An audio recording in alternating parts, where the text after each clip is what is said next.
Tapi dalam darahku mengalir darahmu. Kau tak melahirkanku, tapi suaramu lah yang pertama kali aku dengar menenangkanku. Ayah,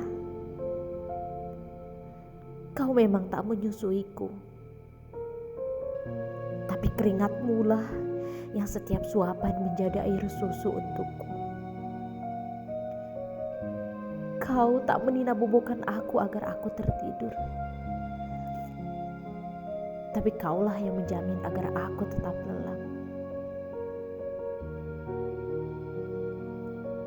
Ayah,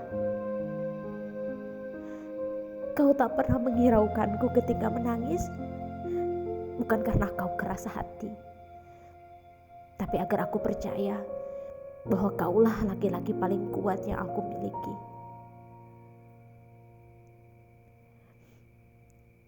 Aku tahu surga di telapak kaki ibu, tapi tanpa ridhomu tak akan ada surga itu.